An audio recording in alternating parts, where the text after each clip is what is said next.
بسم الله والصلاة والسلام على رسول الله. ازيكم يا حبايبي؟ عاملين ايه؟ يا رب تكونوا بخير. النهاردة ان شاء الله هنعمل مع بعض الوصفة الجبارة ديت.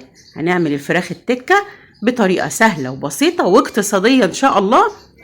مش هتكلفي كتير ولا هتشتري من بره حاجات كتير.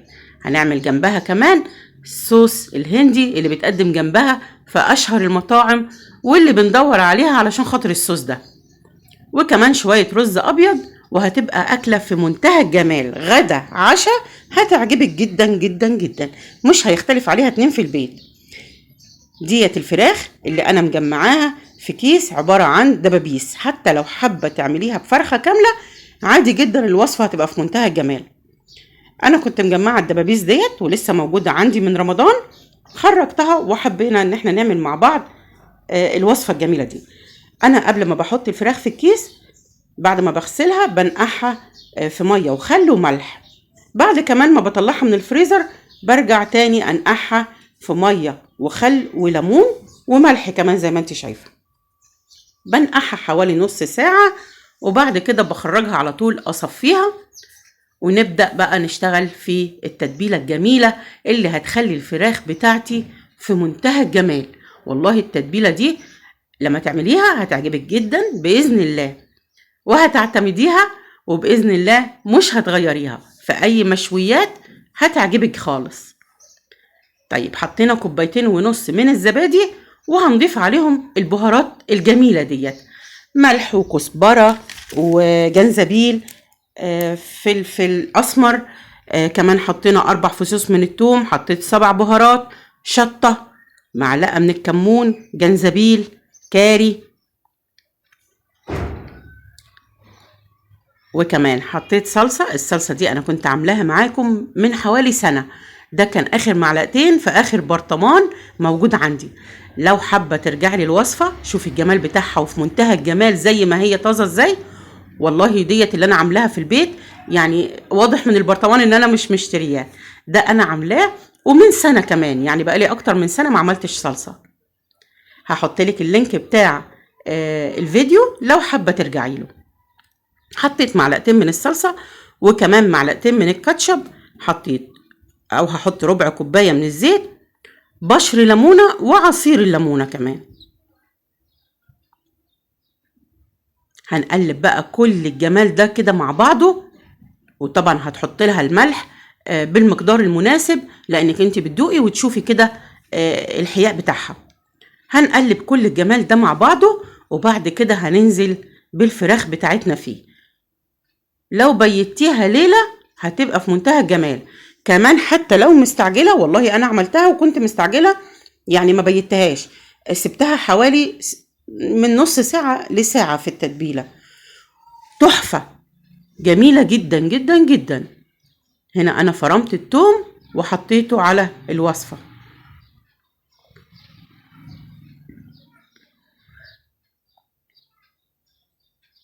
همسك الفراخ بقى علشان خاطر تتشرب من التتبيلة دي كويس، هعمل فيها فتحات كده علشان التتبيلة بتاعتي تدخل لحد العظم.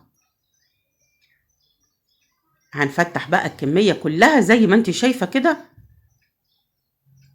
حلوة جدا.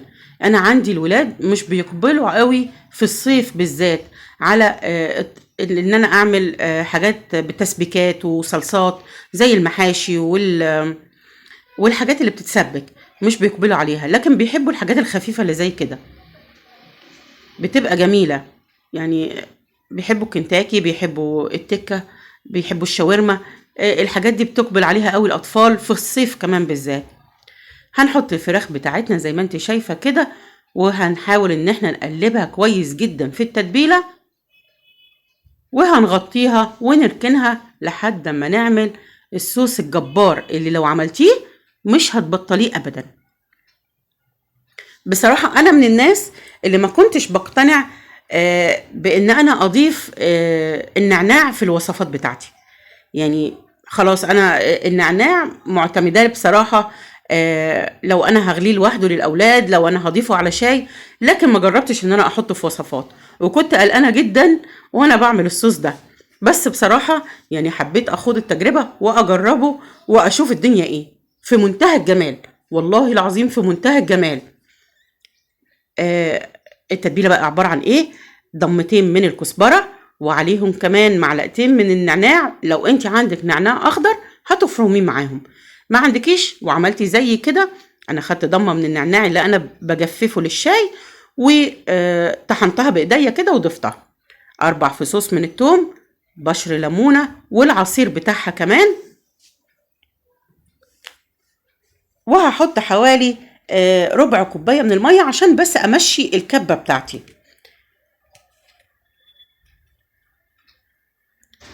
هنضيف بقى للكلام دوت معلقه كبيره من الكمون، وهنحط الملح، وممكن نضيف عليهم كمان شويه من الكزبره المطحونه، وخلاص كده. هحط كوبايه ونص من الزبادي، كان عندي كوبايه وضفت عليها النص اللي انا بقيته من التتبيله بتاعه الفراخ، وهنزل بقى بالخلطه الجباره ديت على الزبادي. تحفه وفي منتهى الجمال بامانه، والله هتعجبك جدا جدا جدا. هنضيف عليهم شويه زيت زيتون، لو مش عندك زيت زيتون ممكن تحطي زيت ذرة عادي جدا. في الوقت دوت انا سايبه الفراخ تتبل. ضفت الكزبره وحطيت الزيت، وخلاص كده الصوص بتاع الزبادي جاهز. الصوص ده صوص هندي مشهور، بيتقدم مع المشاوي في المطاعم في منتهى الجمال.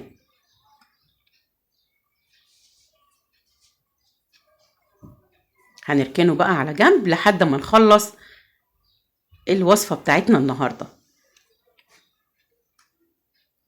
طيب انت ممكن تحطي الفراخ في الصينية عادي جدا وهتدخليها الفرن، وممكن كمان زي ما انا عملت كده ضفت تحتها حبيتين من البطاطس، قطعتهم تقطيعة متوسطة، مش سميكة قوي ولا رفيعة، بحيث ان هي تبقى حاجز والفراخ بتاعتك ما تلزقش في الصينية. وكمان بيبقى طعمها حلو جدا لما بتتشرب من الصوص اللي نازل من الفراخ، حلو جدا مع التتبيلة، الولاد بيحبوها مع البطاطس.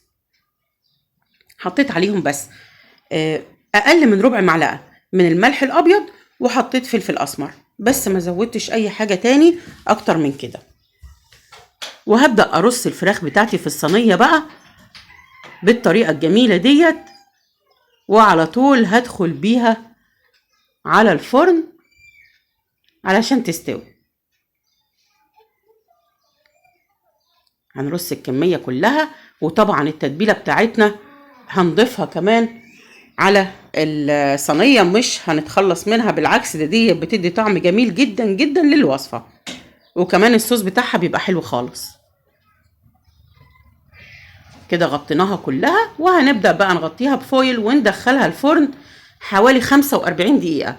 انتي ممكن يعني تدخليها الفرن من غير ما تحطي ورق الفويل لو انتي عايزاها تستوي وتتشوي كمان في نفس الوقت، لكن انا علشان حطيت بطاطس حطيت ورق الفويل علشان البطاطس تستوي. وبعد كده قبل ما اخرجها من الفرن هشيل زي ما انتي شايفة كده ورق الفويل من على الوش، وهاخد من الصوص اللي تحت وهسقي بيه الفراخ، واحطها تحت الشواية 5 دقايق مش اكتر، واخرجها في منتهى الجمال.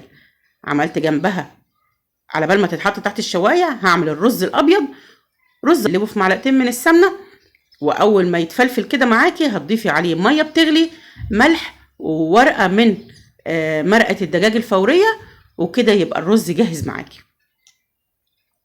شايفين الجمال؟ حاجة كده بتتكلم عن نفسها، مش محتاجة كلام. بسم الله ما شاء الله، حلوة جدا، من الوصفات والأكلات اللي كنا بنفرزها، يعني تعتبر من الوجبات كده اللي أنا ما اتكلفتش فيها حاجة، واركن ال200 جنيه بتوع اليوم دوت على جنب، ينفعوني في تفريزات تانية، أو ينفعوني كمان في الحصالة بتاعة رمضان 2025 إن شاء الله. لو كنتي وصلتي معايا لحد هنا يا ريت تحطي لي لايك واشتراك وكومنت حلو منك، وتقولي لي رأيك ايه في الوصفة. بس خلاص، شكرا لكم والسلام عليكم ورحمة الله وبركاته.